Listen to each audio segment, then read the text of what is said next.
Hey, what's up gang? Kawaii50 here with another Honkai Star Rail video. This time talking about the character most likely to eat Mountain Dew flavored Doritos. That is, of course, Silverwolf. We're going to be going over Silverwolf's best build, including light cones, as well as relics, as well as her overall position in your team, because I've seen a couple of things up for debate. I've gone and I've taken a gander at what Silverwolf offers and come to what I think is the best conclusion for building her. I hope this video ends up helping you out. If it does, be sure to go ahead, like, subscribe, and share, because that really helps me out. Well, without further ado, let's go ahead and talk about Silverwolf. So let's focus on the big elephant in the room regarding Silverwolf right out of the gate. Silverwolf is a quantum damage dealer. Since our only other options are Chingcha and Sela, likely Silverwolf is going to be your best bet for dealing quantum damage. But she's not only good at dealing that specific damage type, she also has the ability to implant your enemies with weaknesses. See, she has a base chance which goes up with her skill to implant a weakness type that the enemy doesn't have onto that enemy. So if your enemy's not weak against fire and you have an Asa on your team, well, Silverwolf has a chance to make your enemy weak against fire. Each enemy, remember, can only have one weakness implanted by Silverwolf at a time. She's great, but she is not that good.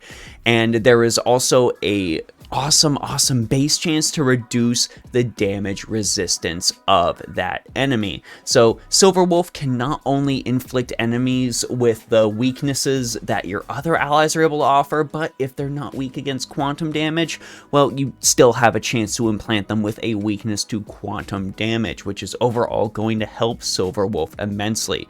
Her ultimate, where she just bans the enemy from reality, is a massive defense reduction. When you end up getting this to level 15 eventually, is going to be a almost 50% defense reduction for 3 turns, which can be absolutely absurd when it comes to fighting bosses. My gosh, the amount of damage she is able to deal right out the gate, coupled with these debuffs, really makes her a true successor of the Nihility path.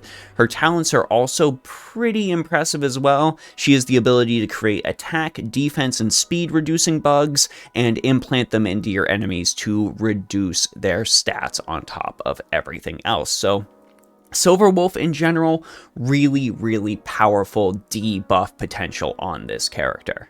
Now, I know it's rare to pull additional copies of characters in this game that are 5-star. I know, believe me, I get it. But you might also be wondering, well, if I have multiple copies of Silverwolf, what is her best Eidolon level? And that is actually going to be level 2. It is a very simple but very potent effect.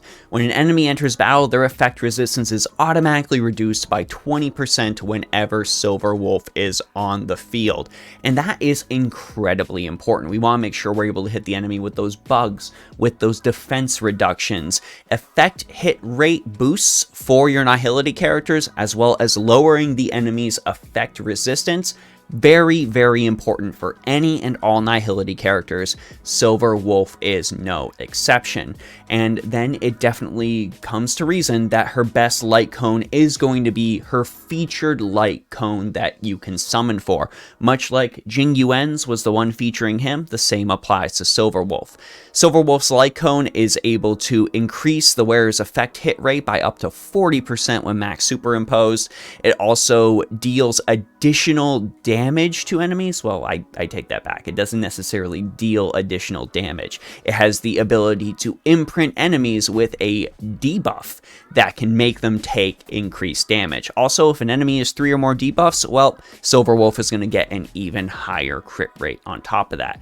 This thing is super duper silly. However, if you don't have that, we did get a pretty solid free light cone for Silverwolf from her event before the tutorial mission starts, as another effect hit rate increase, and it gives you a little bit of energy regen when the enemy has their defense reduced. So another opportunity to use that ultimate again and reduce their defense yet again.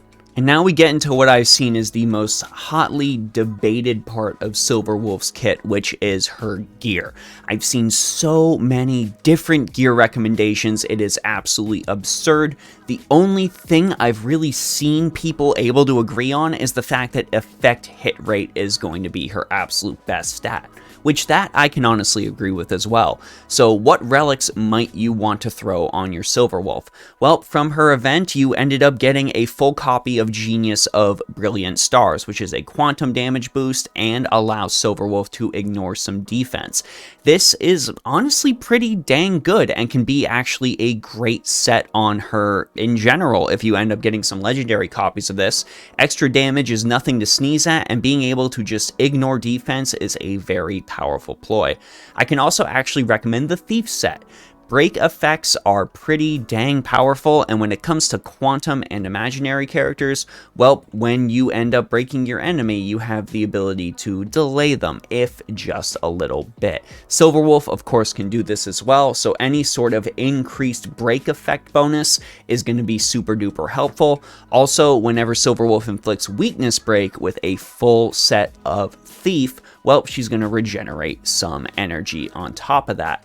And then when it comes to our double set, now I was thinking back and forth on this, but I've really got to recommend Pan-Galactic Commercial Enterprise more than anything else.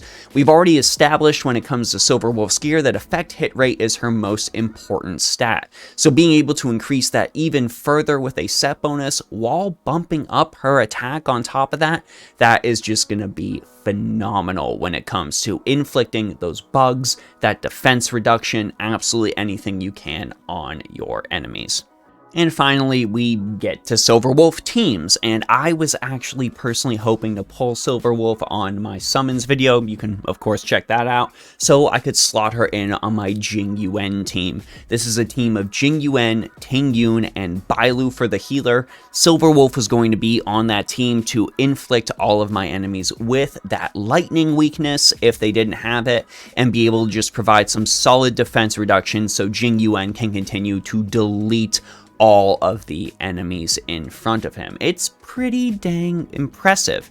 But you can also pair Silverwolf with a couple of other allies as well. She not only has potential to be your main damage dealer, and you can of course support her with the likes of supports like Ting Yun, but she can also be a pretty solid debuffer to help other huge main DPS you might have in order to fight your enemies with. Some big main DPS I can definitely recommend with Silverwolf are Seela. Yes, they're both quantum, but when it comes to dealing specific quantum damage, Seela is still gonna out DPS that Silverwolf.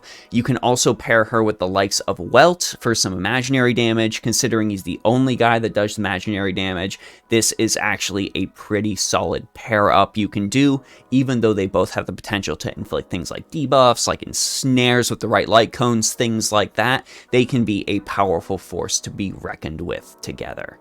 Overall, gang, Silverwolf's awesome, and I am not just saying that because of how early we are in Star Rail's life cycle. She provides things that we haven't really seen yet from the game. She provides us the ability to implant enemies with weaknesses, so we can truly bring whatever powerful DPS team we have, and not worry about necessarily hitting whatever the weakness cap is. Silverwolf therefore becomes very invaluable in things like Forgotten Hall, in things like Simulated Universe. She has the ability to just give the enemies whatever weakness she wants them to have, and that overall boosts the damage potential of your entire team. I would say Silverwolf is absolutely worth it, especially if you don't have any sort of Nihility character already, any sort of super strong Nihility character. Yes, you might have a Welt to help you with imaginary damage, so then you might not necessarily need Silverwolf that much for the debuff potential, but the fact that she is quantum on top of that is a huge boost in her favor. Plus, if you're eventually summoning Kafka, like I'm sure a large portion of the player base, myself included, plans to do, well, she's great on Kafka teams as well. Just you wait. But of course, I want to know what you all think, so let me know your thoughts on Silverwolf down in the comment section below. Let me know if you were able to summon her, let me know what teams you are running her on, and let me know if you think there's any other light cones or relics that you think I might have missed or you think might be better for her in the long run. If you want to go ahead and talk about Silverwolf on Discord, you can go ahead and join my Discord. We've got a fairly active Honkai Star Rail community there. Of course, I also want to give a big thanks to everyone on Patreon, on the Ko-fi, and of course, all of you here on YouTube. Thanks to your support, I'm still making these videos, so I really do appreciate it. Even if your support is just kind words, sometimes you have no idea how much it helps me get through the day.